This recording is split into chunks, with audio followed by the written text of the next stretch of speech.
इसीलिए उमर गौतम साहब अंदर जी कोई क्रिमिनल रिकॉर्ड है, किसी की इज्जत लूटी नहीं, किसी को मारा पीटा नहीं, किसी कोई मुकदमा इनके ऊपर पहले से है, क्रिमिनल धारा 302 लगा कभी नहीं जी, 307 लगा कभी नहीं जी, 376 लगा कभी नहीं जी, फिर किसके अंदर है जी, बस ये बस धर्मांतरण कर रहे। धर्मांतरण करना गुनाह नहीं है।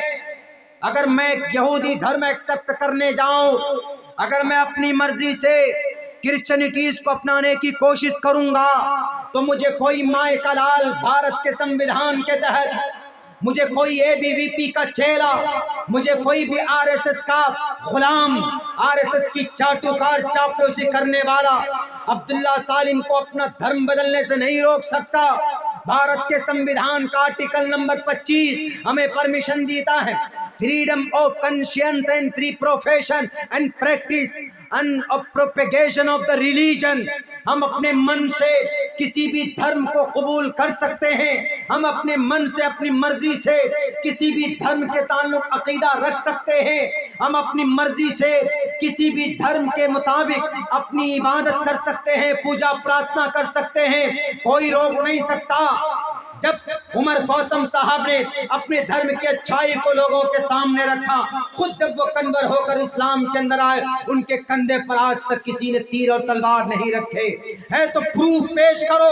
नहीं कर सकते तुम, उन मुजरिमीन को जेल नहीं करोगे जो बेटियों की इज्जत लूटते हैं, उनको फांसी के फंदे पर नहीं लटकाओगे जो कत्ल करते हैं, मर्डर करते हैं। बस जो बेचारे अमन और शांति का पैगाम देने वाले, कुछ दिन मौलाना अब्दुल्ला साहब का भी नंबर आ जाएगा कि जी मौलाना अब्दुल्ला आप तो भड़काते, ये नहीं देखेंगे कि मौलाना भड़काते नहीं है, मौलाना भारत के संविधान को लोगों को पढ़कर सुनाते, ये नहीं, सिर्फ मौलाना भड़काते।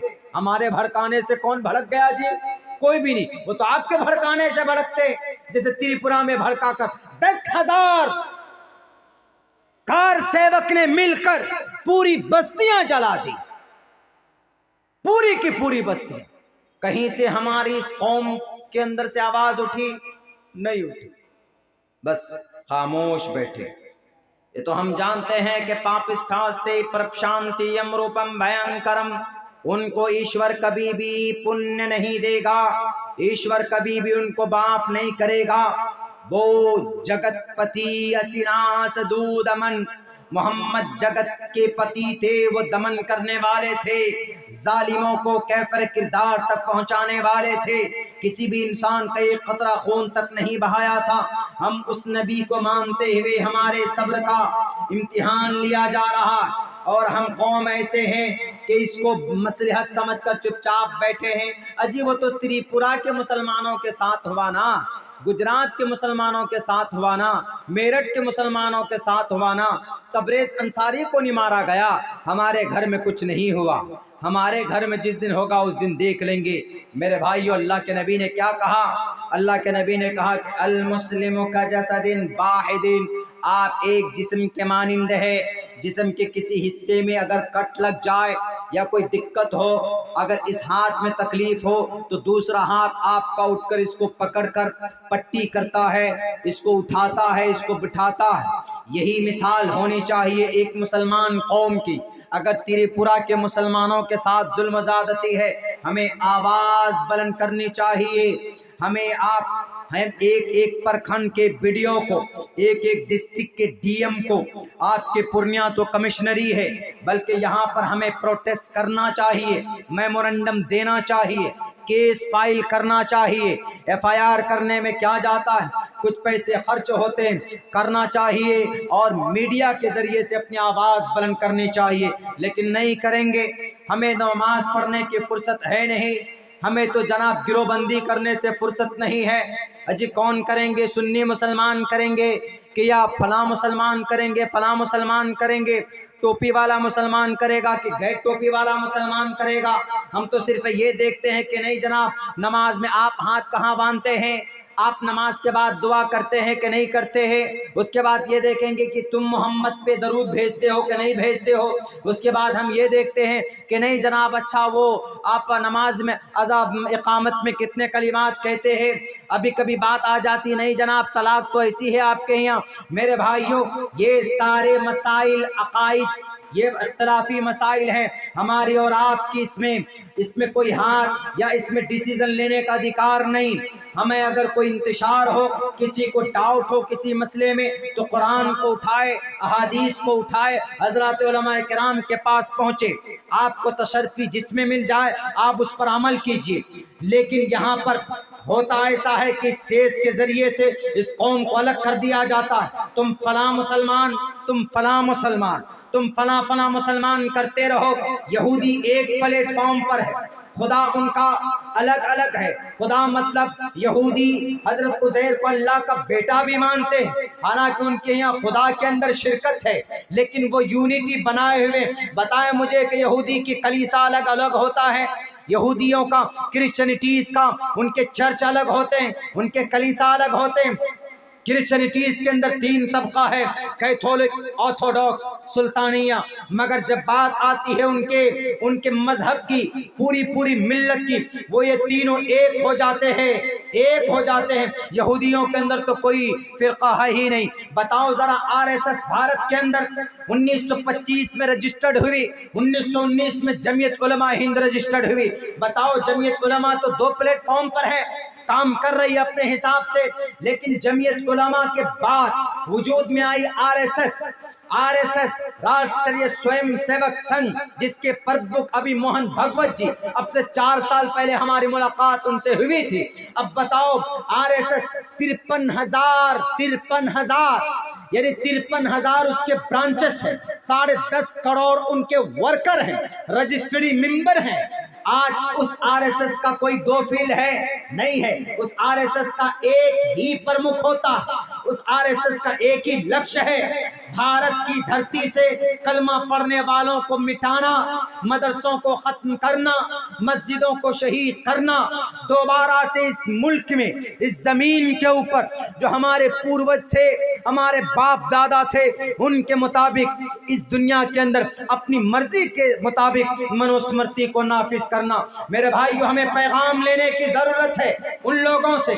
आज वो पूरे भारत में काबिज हैं, उनके इशारे पर काम होता। ये ताकत आई कहां से? ये ताकत कहां से आई? आप कहेंगे कि मौलाना बहुत बड़े तादाद में है, वो बड़ी तादाद की बात है। पहले देख लो कि उनके अंदर इत्तेहाद कितनी है। हमारी तंजीमों में इत्तेहाद है?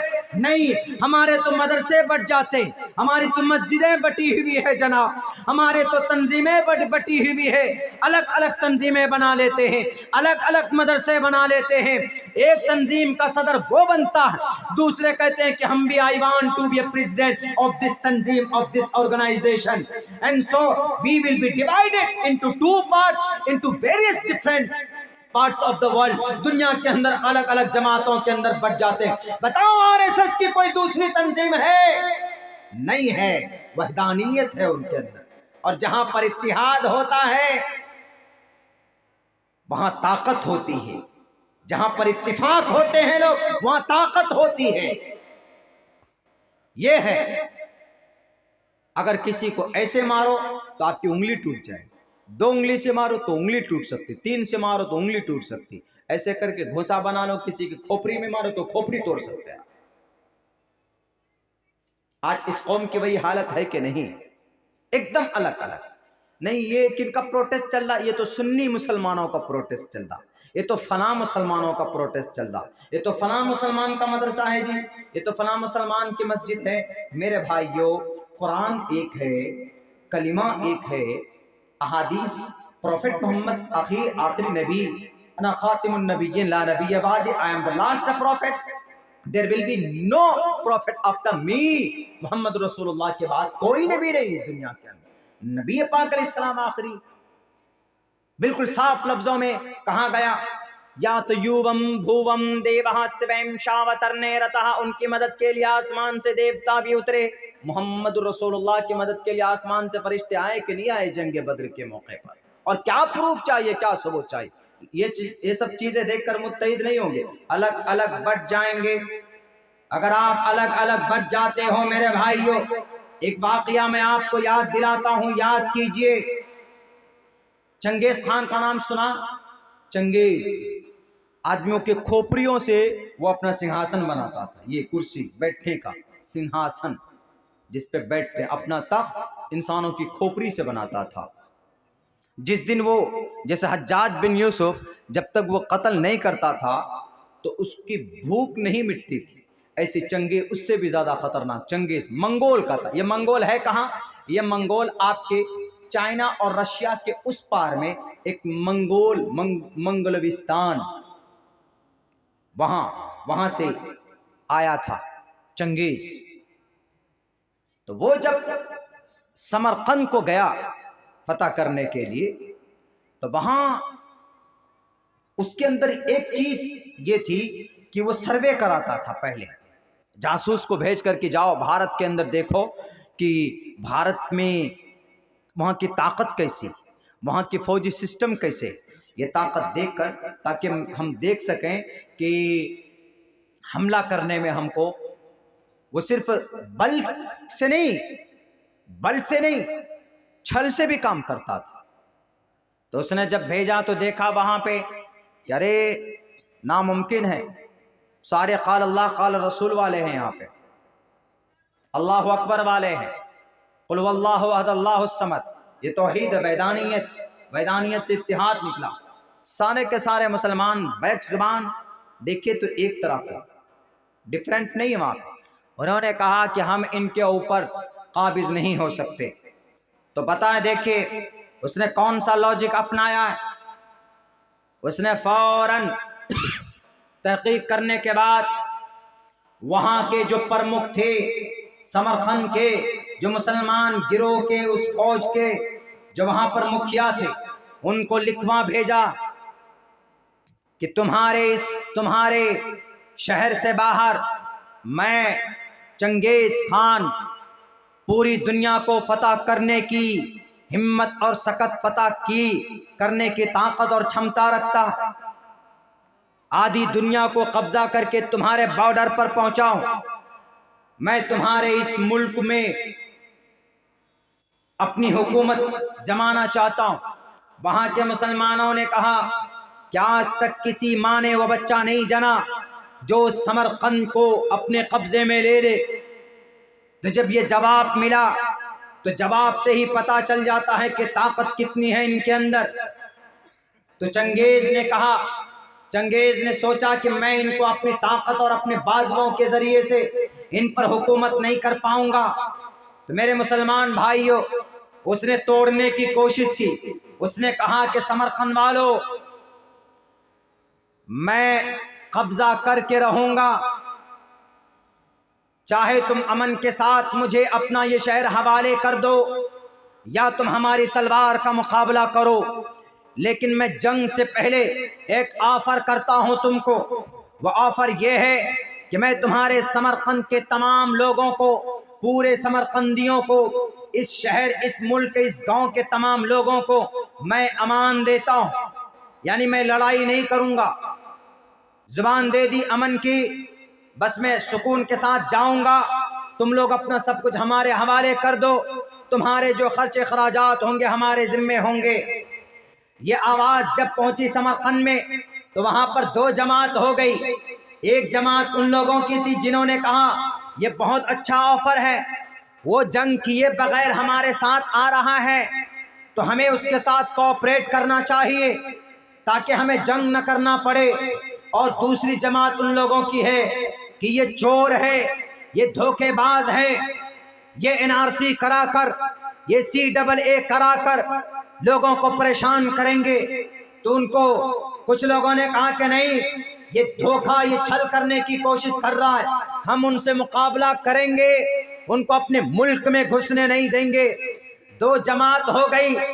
दो जमात होने के बाद चंगेज खान ने तहकीक करवाया कि देखो, दो वहां के समरकंद के लोग दो गिरोह में बटे के नहीं बटे। जब तहकीक की गई कुछ दिनों के बाद तो खुद मुसलमान दो गिरोह में बट चुके थे। एक तो ये कि नहीं, अमन के साथ चंगेज खान के साथ मुआहदा कर लिया जाए और जब अमान दे रहा है तो उनके साथ मिलकर हम अपने इस देश की तरक्की को आगे बढ़ाएंगे, काम को आगे बढ़ाएंगे। कुछ लोग के नहीं, हम तो उनसे मुकाबला करेंगे। जो मुकाबला करने वाले थे वो मैदान में निकल गए, चंगेज के खिलाफ उनके फौज के सामने में खड़े हो गए, और जो चंगेज के अमन के ऑफर के हामी थे वो उन चंगेज के साथ जाकर मिल गए। तो चंगेज ने उन लोगों को हिमायती को ऑफर किया कि हम आपको बादशाहत देंगे, हम आपको हुकूमत देंगे, आप काबिज हो जाना, आप ही रहना यहाँ पर, हम तो चले जाएंगे, लेकिन ये जो बागी हैं आपके भाइयों में, इनको सबक सिखाना पड़ेगा। तो जो हामी लोग थे ये चंगेज के साथ मिले। मिलने के बाद क्या कहा कि चंगेज खान हम आपके साथ हैं, करो मुकाबला, हमारी तलवार आपके साथ, आपके सपोर्ट में है। चंगेज खान के साथ मिलकर समरकंद के मुसलमान, आधे मुसलमानों ने चंगेज के फौज के साथ मिलकर, आधे मुसलमान जो बचे थे उनकी बगावत में उन मुसलमानों को गाजर मूली के तरह काट कर तहते कर दिया गया, वहां की जमीन रंगीन कर दी गई। जब वो आधे लोग शहीद हो गए, आधे लोग मार दिए गए, तो चंगेज काबिज होता। तो चंगेज क्या कहता है बाकी बचे आधे लोगों को, मेरे भाइयों सबक लीजिए जरा इस वाक़े से। वो लोग अगर मुत्तहिद होते तो चंगेज खान डर कर वापस चला जाता। जैसे इस मुल्क के भारत के अंदर से जलालुद्दीन अलाउद्दीन खिलजी ने चंगेज के दांत खट्टे किए थे, बॉर्डर पर भी घुसने नहीं दिया था, सेम उसी तरीके पर समरकंद के लोग अगर मुत्तहिद होते, बुखारा के लोग अगर मुत्तहिद होते, तो चंगेज के हाथों से आधे मुसलमान कत्ल न होते वहां पर, लेकिन आधे इनके साथ मिल गए। तो जो ताकत थी इत्तेहाद की, जो ताकत थी यूनिटी की, वो ताकत मलिया मेट हो गई। आधे मुसलमान तो मार दिए गए, दो प्लेटफॉर्म पर ताकत बढ़ती है तो उनको मिटाना आसान हो जाता है। भारत के अंदर दो प्लेटफॉर्म नहीं, भारत के अंदर अगर उंगलियों में गिने आप तो 50 से 60 तंजीमें गिनी जा सकती है हमारे मुसलमान कौम की। भारत के अंदर आप देखें तो कम से कम 10 से 15 मकतबे फिक्र के लोग रहते हैं इस मुल्क में, अलग अलग मकतबे फिक्र के लोग, अपनी बस अलग बात, अपनी अलग पहचान, अपनी अलग शरीयत बना बना करके लोग रहते हैं। तो मेरे भाइयों समरकंद के मुसलमानों ने गलती की, आधे शहीद कर दिए गए। बाद में जो आधे बचे थे उन्हें भी गाजर मूली के तरह काटा गया, उनका कीमा बना दिया गया। कैसे, क्या कहा समरकंद के उन बाकी मुसलमानों को चंगेज ने, ये जुमला नोट करने के लिए उन्होंने कहा कि मुसलमानों तुम गद्दारी करके अपने भाइयों को, तुम मेरे साथ आए, अपने भाइयों के खिलाफ तुमने तलवार उठाई, जरूरत पड़ेगी तो कल चढ़कर तुम हमारी गर्दन उड़ा दोगे। इसका मतलब तुम बागी हो, तुम बागी हो। उन्होंने कहा तो हम बागी हैं, हम तो आपकी हिमायत में आए। उन्होंने कहा तुम हमारी हिमायत में नहीं आए, तुमने खुद से अपने हाथों से कब्र खोद ली। कहा तो क्या करेंगे आप? कहा क्या हो, तुम भी मुकाबला करो। उन सबको पकड़ पकड़ कर जिबा कर कर कर समरकंद के कब्रों के जमीन के अंदर दफन कर दिया। पूरे समरकंद से मुसलमानों का नामो निशान मिटा दिया। कौन? चंगेज। ताकत थी इत्तेहाद में।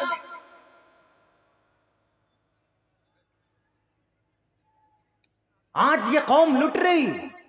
आज इस कौम को वाकईतन हम ये समझते हैं कि बस अल्लाह हमारा सब कुछ है, अल्लाह से दुआ करेंगे सब कुछ हो जाएगा, इसमें कोई शक नहीं है। इन्नल्लाह अला कुल्ली शैइन कदीर, कोई शक नहीं है मुसलमानों।